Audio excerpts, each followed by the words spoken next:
할렐루야. 예, 우리 할렐루야 찬양대에 귀한 찬양 감사를 드립니다. 우리가 예배를 드립니다. 이 예배에는 크게 두 부분이 있습니다. 첫째는 우리가 하나님 앞에 올려드리는 부분이 있고요. 그리고 또 하나는 하나님으로부터 우리가 받는 부분이 있습니다. 올려드리는 부분은 우리가 하나님 앞에 기도를 올려드리고, 그죠? 그리고 찬송을 올려드립니다. 또 우리가 예물을 하나님 앞에 올려드리는 거예요. 그리고 하나님 앞에 받는 것은 말씀을 받고, 은혜를 받고, 그리고 복을 받는, 이것이 예배의 요소입니다. 우리는 예배를 생각하면 거의 대부분 말씀만을 생각할 때가 많습니다. 또 찬송을 생각하기도 합니다. 기도를 생각하기도 합니다. 그러나 그것만이 아니라 우리가 드려지는 모든 것, 또 하나님으로부터 우리가 받는 모든 것이 합쳐져서 예배가 되는 것입니다. 오늘 현대사회에서 교회에서 강조하지 못하는 것 중에 하나가, 잘 이야기하지 못하는 것 중에 하나가 헌금생활에 관한 것이다 라는 생각을 합니다. 그런 이야기를 해요. 오늘 누구 새로운 교인을 데려왔는데 하필이면 그날따라 목사님이 헌금 강조를 해가지고 이분이 시험 받아서 안 왔다. 아이고, 그런 이야기 한번 들어오면요, 그 다음에 헌금 이야기하는 거 굉장히 어렵고 힘든 모습이다 라는 생각이 듭니다. 오늘은 재정무원신 예배다 보니까 해도 될 것 같아요. 아멘을 안 하시네요. 할렐루야. 제가 한번 예전에 싱가포르를 간 적이 있었는데, 싱가포르의 어떤 집사님을 만났습니다. 우리 목사님 여러 분이 갔는데 이 집사님이요, 자기가 구태여 저녁을 사겠다고 초청을 하는 겁니다. 그래서 저녁을, 아주 맛있는 저녁을 얻어먹었습니다. 저녁을 다 먹고 난 다음에 또 커피도 사겠다. 그래가지고 또 커피도 마셨어요. 그리고 그 다음에 목사님, 제가 밥도 사고 커피도 샀는데 한 가지 부탁이 있으니까 꼭 들어주십시오 그러더라고요. 그러니까 밥값을 하라 그러더라고요. 그래서 뭐냐 그랬더니 이분이 말이 간증을 하는 거예요. 자기가 싱가포르에 올 때에 그야말로 빈손 들고 왔다는 겁니다. 고생하면서 살았다는 겁니다. 이민 생활이 사실 쉽지 않습니다. 어렵습니다. 예전에는요, 요즘은 이민이 아니고 이사거든요. 다 가지고 갑니다. 그러나 옛날에는 가지고 가는 게 제한이 있었어요. 달러도 제한이 되어가지고 많이 들고 못 나가게 되는 그런 부분이 있었습니다. 그래서 초창기에 이민 간 분들은 굉장히 고생을 많이 했습니다.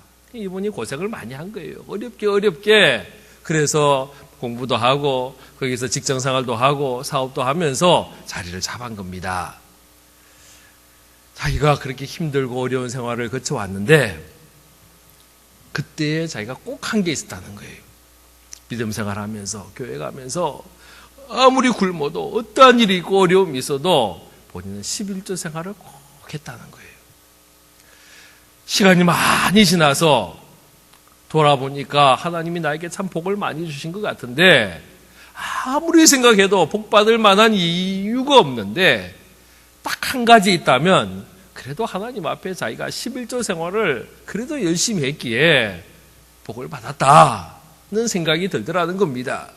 그런데 아무리 교회를 가도 자기 교회 담임 목사님도 또 다른 분도 교회에서 11조 이야기를 안 하신다는 거예요. 1년 내내 있어도 11조 이야기 한 번도 목사님이 안 하시더라는 겁니다. 실제로 그래요. 제가 2년 이제 4개월 지나가는데 한 번도 헌금 설교를 못했어요. 하기가 쉽지 않습니다.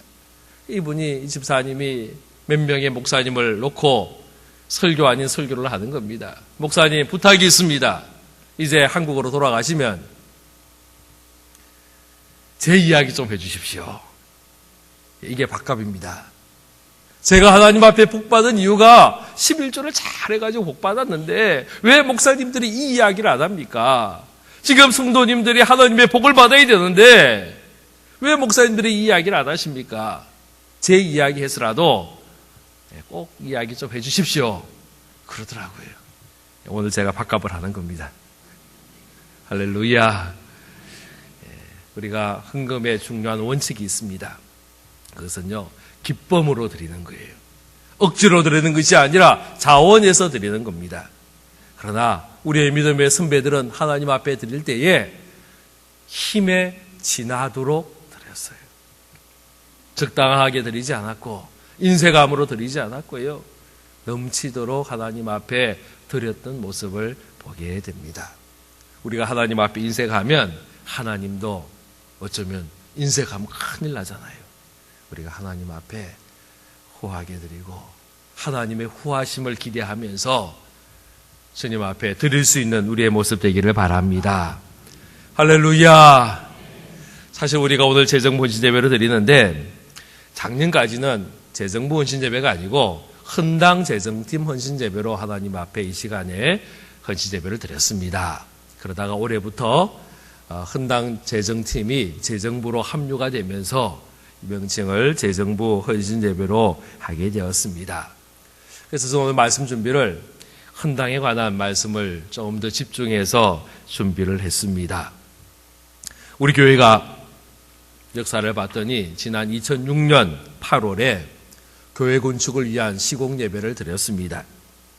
그리고 거의 2년 걸렸어요. 2008년 6월에 새 성전 입당 예배를 드렸습니다. 2년 동안 참 많은 우리 성도님들이 눈물 흘리고 기도하며 땀 흘리며 수고하여서 이처럼 아름다운 성전이 세워졌습니다. 이를 위하여 수고한 수많은 우리 원로원 대장로님, 또 시무장로님들, 또 우리 많은 성도들 고생하고 수고하셨습니다. 참 애를 많이 쓰셨습니다. 다시 한번 그 수고에 감사를 드립니다. 제가 몇 번 이야기한 것 같아요. 저는 다 마친 다음에 와가지고 그 고생은 안 했지만 또 한편으로는요, 그 성전 짓는 감격은 제가 누리지 못한 안타까움이 늘 있습니다. 하나가 남았더라고요. 7년이 지나갔습니다. 만 7년이 다 되어 갑니다. 어느새 우리 교회의 새 건물의 냄새는 빠져버렸습니다. 곳곳에 손때가 많이 묻어가기 시작합니다. 아마 7년 전 처음 입당했을 때는 마치 새 옷을 입은 듯한 어색함도 없지 않아 있었을 테인데 이제 7년이 지나가면서 이제는 완전한 자기 옷을 입은 것 같은 자연스러움이 곳곳에 피어나고 있는 것이 우리의 교회의 모습이기도 합니다. 처음 성전을 건축하고 건축에 빚도 많이 있었는데 이제 빚도 참 많이 줄어들었습니다. 그런데 제가 확인해 봤더니 이 정도 줄었으면 헌당 예배 드려도 안 되느냐 그랬더니요, 안 된다 그러더라고요. 이 정도까지 내려왔으면 그냥 헌당 예배하고 이 정도쯤이야 하나님께서 나중에 다 갚아 주실 거고 그냥 먼저 헌당 예배 합시다 그랬더니요, 안 된다고 이야기를 하시더라고요. 우리 교회 장로님들뿐 아니라 다른 교회 목사님들에게도 물어봤더니 다 갚아야 헌당이 된다고 이야기를 하시는 겁니다. 그래서 아직 우리가 헌당 예배를 드리지 못하고 있는 것도 사실입니다. 헌당 재정팀 헌신 예배를 시작하면서 우리 마음에 소원을 하나님 앞에 드렸습니다. 하나님 속히 우리 교회 헌당하게 해주십시오. 입당은 했는데 건물도 다 완성했고 이제 벌써 때도 많이 타고 어떤 데는 좀 비도 새기도 하고 벌써 이런 모습이 되었는데 언제까지 우리가 헌당을 안 하고 있어야 합니까? 헌당하게 해주십시오. 이 마음으로 우리가 헌당 재정팀 헌신 예배를 지금까지 드려왔습니다. 원하는 것은 이제 속히 빚이 다 갚아지고 할렐루야, 할렐루야. 그래서 하나님 앞에 우리가 기쁜 마음으로 헌당하는, 이 헌당이란 말이요, 하나님 앞에 드린다라는 거예요. 지금 우리가 건물은 지었는데 들어와서 예배는 드리는데 아직 하나님 앞에 온전히 드리지를 못했습니다. 그래서 아직 헌당 예배를 못 드린 거예요. 그래서 속히 헌당의 예배를 드릴 수 있는 모습이 되기를 바랍니다. 오늘 우리가 말씀을 10편, 30편 말씀을 읽었습니다. 근데 성경에 보면요, 10편, 30편 그 메뉴에 보면 소제목이 하나 있습니다. 뭐라고 적혀 있나요? 다윗의 시, 곧 성전 낙성가라고 적혀져 있습니다. 이 낙성가가 뭔지 아세요? 제가 어제 사전을 열심히 찾아봤습니다. 낙성가라는 말은 건축물을 완성한 후에 이를 축하하는 것이 낙성이다라는 이야기를 봤습니다. 일반 세상에서는 건물을 완성하고 이것을 낙성이다라는 말을 붙이는 거예요. 그런데 교회에서, 성경에서 이 낙성이라는 의미 속에는 그냥 완성으로 끝나는 것이 아니라 그것이 하나님 앞에 드려지는 그 모습을 낙성이라는 이야기를 사용을 했습니다. 그래서 오늘날로 이야기하면 이 낙성은요, 입당이 아니고 헌당이다라는 거죠. 그런데요, 한번 더 이상한 생각은 안 드셨어요? 다시 제목 한번 보십시오. 누구의 시라고요? 다윗의 시래요. 성전 낙성가인데 다윗의 시라는 겁니다. 또 물어볼까요? 다윗 시대에 성전이 지어졌나요? 완성이 되었나요? 아니에요. 다윗이 짓고 싶은 마음은 있었어요. 어느 날 하나님, 내가 이렇게 좋은 왕궁에 사는데 하나님의 궤는 저 텐트 안에 있네요. 내가 하나님을 위하여 멋있는 집을 지어드릴게요. 하나님이요, 그 마음 기뻐하셨습니다. 좋아하셨습니다. 그러나 허락하지는 않으셨습니다. 너는 아니고 너 아들 때에 이 일을 허락해 줄게. 하나님이 약속합니다.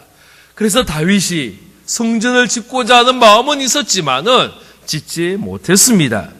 그리고 그 아들 솔로몬 때에 성전이 지어집니다. 7년 동안 걸쳐서 성전이 지어지고 완성이 되어졌습니다. 그런데요, 오늘 시가 다윗의 시, 그리고는 성전 낙성가라고 이름이 붙어져 있단 말이에요. 이 제목을 붙인 사람이 성경을 잘 몰라가지고 다윗과 솔로몬을 헷갈려서 솔로몬의 시라고 해야 되는데 다윗의 시라고 한 거냐? 아니에요. 그렇지 않아요.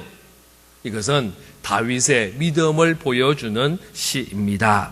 히브리서 11장 1절 말씀에 보면 믿음은 바라는 것들의 실상이요 보이지 않는 것의 증거다라고 말씀하고 있습니다. 지금 다윗은 성전 공사를 시작도 하지 못했지만은 이미 다윗의 마음에는 완성된 성전을 바라보는 거예요. 그는 하나님의 성전을 짓고자 하는 열정과 마음을 가지고 하나님 앞에 기도하였습니다.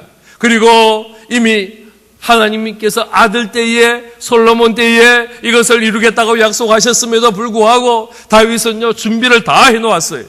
성전을 지을 수 있는 재료들을 어마어마하게 쌓아놓았어요. 그리고는 시를 지으면서 성전 낙성가를 지으며 하나님 앞에 믿음의 눈으로 헌당하는 그 모습이 이 시에 기록되어 있음을 여러분 기억하시기를 바랍니다. 오늘 헌신 예배를 드리면서 우리 모두에게도 이러한 믿음의 눈이 있기를 주의 이름으로 축원합니다. 그런데 오늘 10편 30편에 성전 낙성가라고 이름을 붙였는데도 불구하고 10편 30편 말씀을 보면 건물에 대한 이야기가 하나도 없습니다.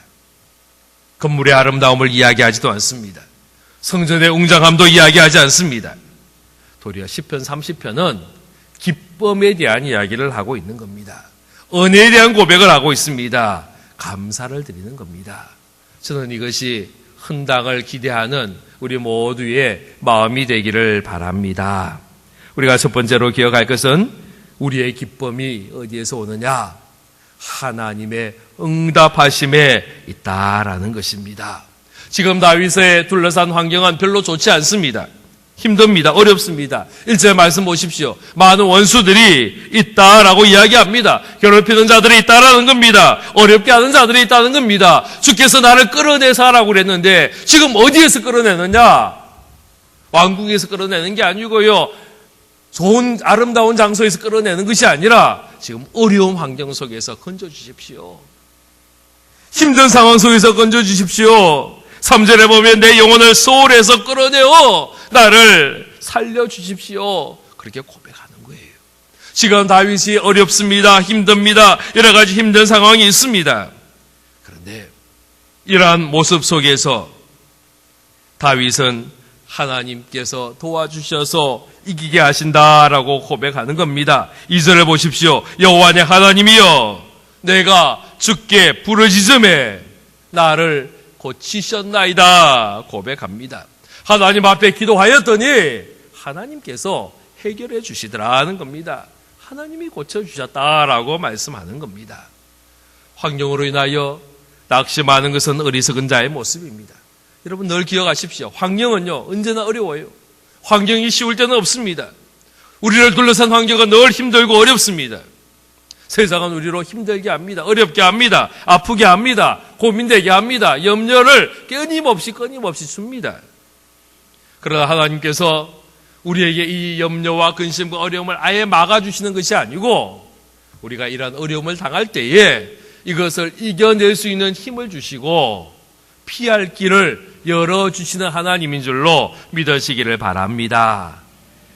5절 말씀해 보면 그의 노여움은 잠깐이요 그의 은총은 평생이로다. 저녁에는 울음이 깃들지라도 아침에는 기쁨이 오리로다. 노여움도 있습니다. 울음도 있습니다. 없는 게 아닙니다. 그러나 이것은 길지 않다라는 거예요. 짧다라는 거예요. 지나간다라는 겁니다. 노여움이 지나가고 은총이 임하고요. 울음이 지나가고 기쁨이 임하는 것입니다. 우리는 지금 눈앞에 있는 노여움과 지금 눈앞에 있는 울음으로 인하여 염려하고 근심하는 것이 아니라 이제 곧 있을 은총과 이제 곧 있을 기쁨을 바라보며 소망 가운데 가는 우리의 모습 되기를 바랍니다. 11절 우리 같이 읽읍시다. 시작. 주께서 나의 슬픔이 변하여 내게 춤이 되게 하시며 나의 베옷을 벗기고 기쁨으로 띄우셨나이다. 슬픔이 없는 것이 아닙니다. 그러나 이 슬픔이 춤이 되게 하시고요. 우리의 베옷이 기쁨의 옷으로 바뀌도록 만들어 주시겠다라는 겁니다. 우리가 하나님을 의지하며 하나님의 응답을 기대하며 주님 앞에 기뻐하는 우리의 삶이 되기를 바랍니다. 두 번째는요, 하나님은 우리가 부르짖을 때에 도와주십니다. 바로 이것이 은혜의 삶입니다. 우리는 이 땅을 살면서 고난이 아예 없기를 기대합니다. 모든 일이 순조롭게 잘 되기를 원합니다. 염려와 근심이 없기를 기대합니다. 그러나 그렇지 않다는 거예요. 끊임없이 힘듦이 있고 어려움이 있고 염려와 근심이 있어요. 6절과 7절 말씀해 보면 내가 형통할 때에 말하기를 영원히 흔들리지 아니하리라 하였도다. 여호와여 주의 은혜로 나를 산과 같이 굳게 세우셨더니 주의 얼굴을 가리우매 내가 근심하였다 말씀합니다. 이 말이 무슨 말입니까? 어려움이 없을 때에 힘든 일이 없을 때에 큰 소리를 쳤습니다. 나는 언제나 흔들리지 않고 나는 언제나 하나님 바라보고 난 언제나 기뻐할 거다라고 큰 소리를 쳤습니다. 그런데 막상 어려움이 있으니까 막상 힘든 일이 생기니까 근심이 생기고 염려가 생기고 눈물도 나고 아픔도 있더라는 것입니다. 사랑하는 성도 여러분, 언제 기도합니까? 형통할 때 기도합니까? 물론 형통할 때 기도해야 합니다. 그러나 거의 대부분 분들은요, 형통할 때보다는 어려움이 있을 때에 기도하더라고요. 또 어떤 분은 어려움이 오는데도 불구하고 기도 안 하는 분도 있지만은, 그러나 힘들고 어려운 일이 있으면요, 정신이 바짝 차려지고요. 다른 때는 점잖게 기도하다가도요, 그때 되면요, 부르짖어 기도하고요. 눈물 흘리며 기도하고요. 전에는 의자에 앉아서 기도했는데 힘들 때는요, 바닥에 내려앉아서 무릎 꿇고서라도 기도하게 되는 것입니다. 언제 기도합니까? 아픔이 있을 때에. 언제 기도합니까? 질병이 있을 때에. 슬픔이 있을 때에. 고난이 있을 때에 우리가 기도합니다. 그래서 하나님은 우리에게 고난도 주시고 아픔도 주시고 눈물도 주시고 염려와 근심의 때도 주시는 겁니다. 그러나 이것이 길지 않고 이것은 지나가는 것이고 하나님이 우리의 기도 들으시고 응답하시고 하늘의 기쁨으로 채워주심을 믿으시기를 바랍니다. 우리가 어떠한 환경 속에서도 주의 이름을 부르며 주님 앞에 간구하고 부르짖으면 하나님 우리를 도와주십니다. 우리 10절 말씀 같이 읽읍시다. 시작. 여호와여 들으시고 내게 은혜를 베푸소서. 여호와여 나를 돕는 자가 되소서. 할렐루야. 하나님이 우리가 돕는 자가 되심을 믿으시기를 바랍니다. 세 번째로는요, 은혜를 누리는 자는 감사의 사람입니다. 12절 말씀해 보면 이는 잠잠치 아니하고 내 영광으로 주를 찬송하게 하심이니 여호와 나의 하나님이여 내가 주께 영원히 감사하리이다 그랬습니다. 우리가 어려움을 뚫고 어려움을 이기고 어려움을 극복하며 그 어려움 속에서 나에게 함께 하시고 나에게 풍성을 주시는 하나님 앞에 감사할 수 있는 우리의 모습이 되기를 바랍니다. 저는 이것이 하나님 앞에 드리는 자의 삶의 모습이다라고 확신합니다. 하나님이 나에게 도와주시고 힘들 때에 나를 위로하여 주시고 내 편 되어 주셔서 날 이끌어 주신 그 은혜가 너무나도 고맙고 또 고마워 하나님 앞에 드려지는 것입니다. 빌립보서 4장 11절 이하에 보면 내가 궁핍함으로 말하는 것이 아니니라. 어떠한 형편이든지 나는 자족하기를 배웠노니 나는 비천에 처할 줄도 알고 풍부에 처할 줄도 알아. 모든 일에 곧 배부름과 배고픔과 풍부와 궁핍에도 처할 줄 아는 일체의 비결을 배웠노라. 내게 능력 주시는 자 안에서 내가 모든 것을 할 수 있느니라. 할렐루야. 이 본문 말씀이 다음 주 주일날 설교 본문 말씀입니다. 이 말씀에 대해서 제가 다음 주일날 조금 더 상세하게 좀 더 말씀을 나누려고 합니다. 하나님은요, 우리의 모든 형편 속에서 우리를 도우십니다. 그래서 우리가 염려와 근심 속에 빠져 있을 필요가 없습니다. 내게 능력 주시는 자 안에서 내가 모든 것을 할 수 있음을 고백하는 우리 모두가 되기를 바랍니다. 할렐루야. 오늘 우리가 재정보헌신 예배로 드렸습니다. 저는 예배를 준비하며 하나님 속히 우리 교회에 헌당의 기쁨을 주십시오 기도하며 말씀을 준비하였습니다. 여러분, 우리 모두가 이 기쁨을 함께 누리기를 기대하며 우리가 미리 바라보며 다윗이 낙성가를 부르는 것처럼 우리도 성전의 헌당의 노래를 함께 부를 수 있는 우리 모두가 되기를 주의 이름으로 축원합니다. 기도하겠습니다. 아버지 하나님 감사합니다. 고맙습니다. 오늘 재정본신 예배를 통하여 하나님 앞에 영광 돌리게 하심을 감사합니다. 주님, 우리가 주님 앞에 드리는 것을 기뻐하며 감사와 감격 속에 기쁨 속에 주님 앞에 드려지는 삶이 되도록 은혜 내려 주옵소서. 아버지 하나님, 특별히 우리 교회에 헌당을 기대합니다.